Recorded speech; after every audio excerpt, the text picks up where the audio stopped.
It took 2 overtime periods, but the Portland Trailblazers have beaten the Brooklyn Nets 148 to 144.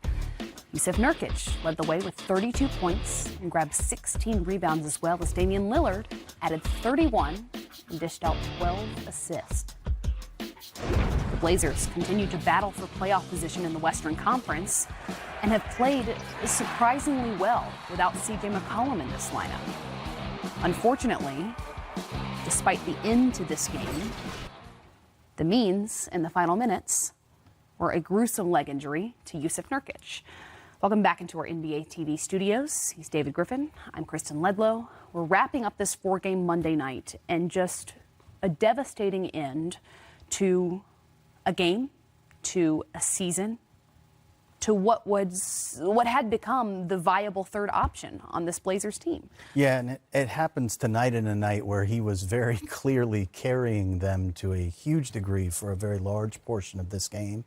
32 and 16, 5 assists, clearly one of his best efforts of the year. And dominating even in times when they weren't playing well. So he's +6 in a fourth quarter that they were -5 in. Right. And you wonder if maybe he sat too long, whatever happened there. But you get to the point where, and I'm not saying sat too long relative to his injury, I just mean from the standpoint of he was playing so well, you almost didn't want to see him sit down. So for Portland coming out of this is an enormous loss and completely changes the complexion of their playoff race. And as always, the NBA family has poured in its love and support, and we're going to take a look at that from across the league. But first, our Jared Greenberg is with Damian Lillard in Portland. Well, Dame, it's seems like a bittersweet night here. A hard-fought victory, you clinch a playoff spot, but it looks like Nurkic goes down with a pretty devastating injury. What's going through your mind?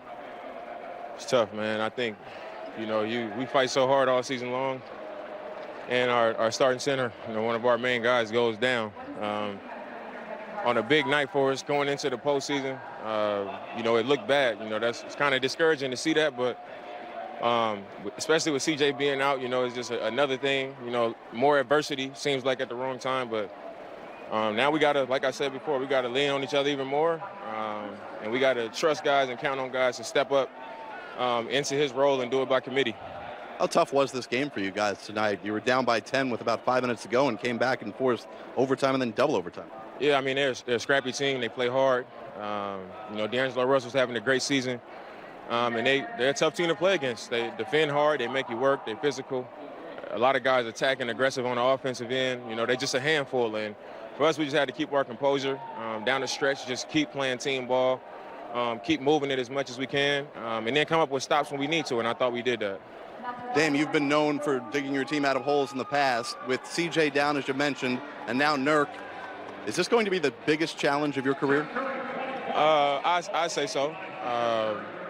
Just having our second and third options on our team, our two of our top 3 players on the team go down in such a huge part of the season. Like I said, my responsibility is going to grow.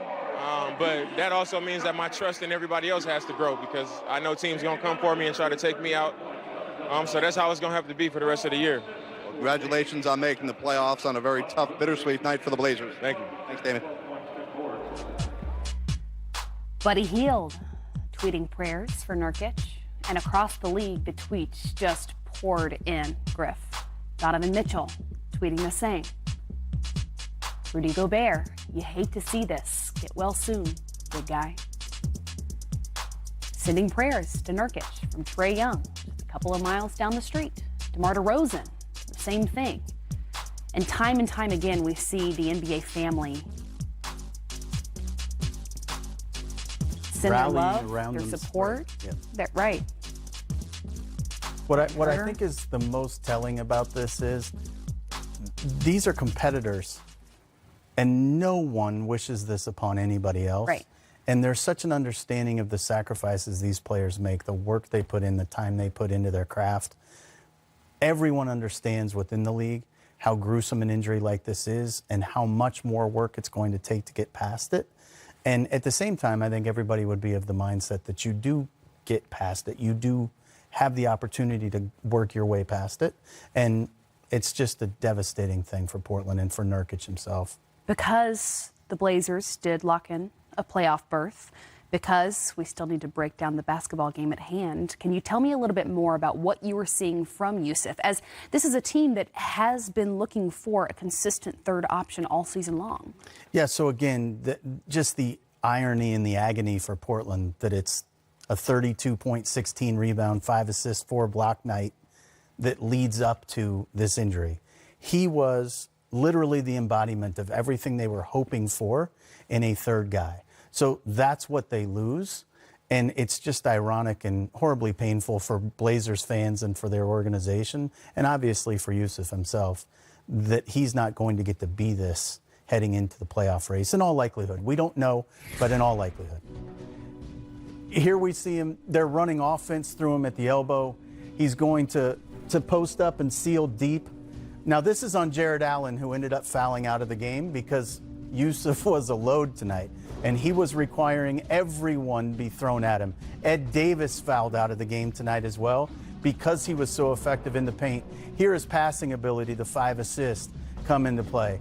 This is a defensive play that really changed the game in a positive way. You see they're down 6 here, and he creates the turnover, moving his feet and his hands.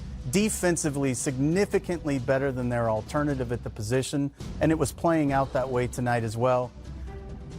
You're going to see him here again, a big defensive play. The block on Joe Harris, and they are able to continue to compete in the paint when Yusuf is there. When he does not play, and Cantor, who is a woefully deficient defender the vast majority of his NBA career, and they get to the point where Collins is on the floor with Cantor. That happened again in the third and the fourth quarter tonight. They don't get very many stops, and they're not very, let's call it stout in the paint. So this is what they're going to really miss. Brooklyn tonight, because they didn't have, at the end of the game, Jared Allen or Ed Davis, played their tallest guy on the floor for the vast majority of the overtime periods was probably 6'6.5". And losing Nurk when they did, in large part, was because all those bodies were just flailing around trying to hold on for dear life on Nurk. It's really a shame this went down like it did. We just heard Damian Lillard tell Jared Greenberg that he does see this as perhaps the biggest challenge of his career thus far, with C.J. McCollum struggling through injury and now reportedly missing at least 5 more games, with Yusuf Nurkic likely missing in what we can assume the remainder of the season. What do you see as the future for Damian Lillard and what's left on this Blazers team? Well, again, the irony, we talked to Damian before the game as well. Jared was with him talking about the C.J. McCollum situation. There's no give back in Damian Lillard. There's no give up in Damian Lillard. So when he was saying it's the biggest challenge, Jared had to ask him if it's his biggest challenge. Right. He didn't volunteer to you this is his biggest challenge, because Dame isn't wired like that. He's going to go out there with any other 4 guys, and he's going to go to battle every night. And it's what you love about him as a best player. His leadership is a big part of what you love about him as a player. They're going to have a couple very rough days here, and they're going to come out of this. And Damian Lillard is going to make sure that everybody focuses on the task at hand, in much the same way that Boston was able to do last year when they lost Gordon Hayward. Again, the Portland Trail Blazers lock in a playoff berth in the Western Conference as the NBA